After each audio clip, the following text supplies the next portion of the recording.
The Rubik's Cube. It's been one of the most interesting puzzle toys ever since its introduction in 1974. People for the past 47 years have looked at this thing on a coffee table and casually had the thought of, yeah, I can probably do this, and then give up a half hour later, and probably also lose a bet while they're at it. Though I feel that's the whole charm of it. The Rubik's Cube is such a simple looking contraption that any average Joe would think it's just that easy. People think it's just some colorful cube that can turn and twist, yeah. Well, the thing is, the turning and twisting is a lot more complicated than it seems. With just a conventional 3x3 Rubik's Cube, there's a staggering 43 quintillion combinations that you can make. With the amount of combinations being that big, it almost seems impossible to solve one, but with the amount of tutorials on YouTube, it seems pretty obvious that people found out a way nonetheless. Now you see, all that mumbo jumbo, all that dilly-dally, diagonally that I just told you means nothing compared to what I'm about to tell you when it comes to the math side of things. In fact, that's very much the reason why I made this video.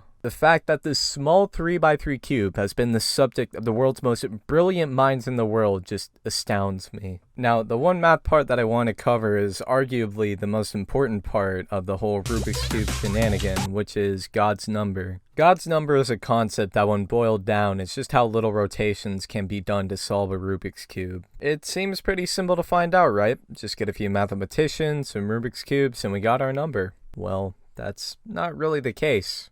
Well, anymore. What it took to get from a God number of 52 in 1981, already 7 years after the Rubik's Cube's creation, to 20 in 2010 was a whopping 36 CPU years. Now this is the part that gets interesting. I already didn't know a lot of the big tech talk worthy words on this Wikipedia page when I was reading it, but after I heard the word CPU years, I already knew this was my new obsession for the night. Now you see, CPU years are,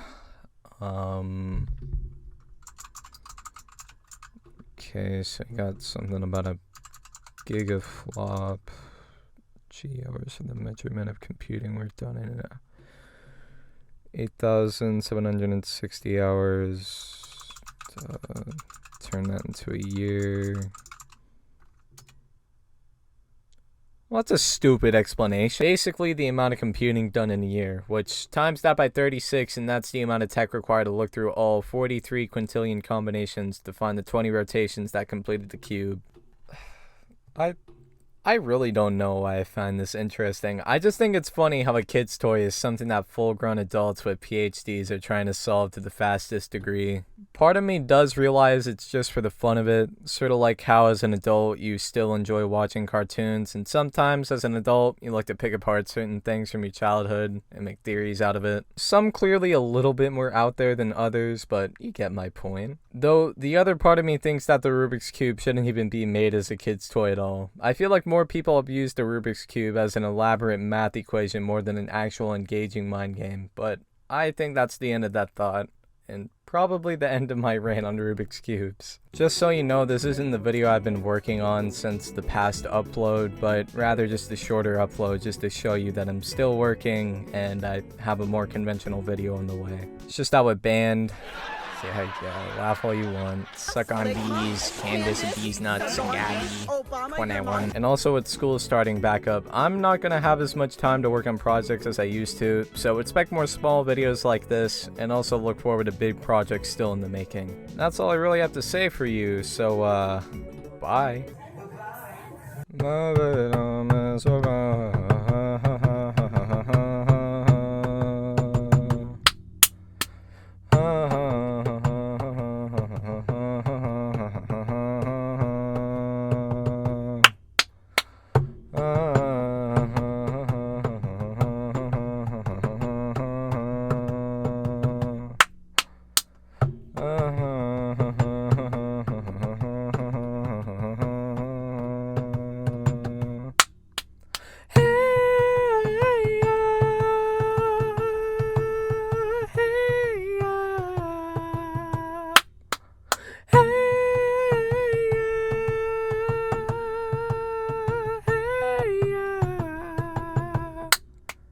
Okay, I'm done.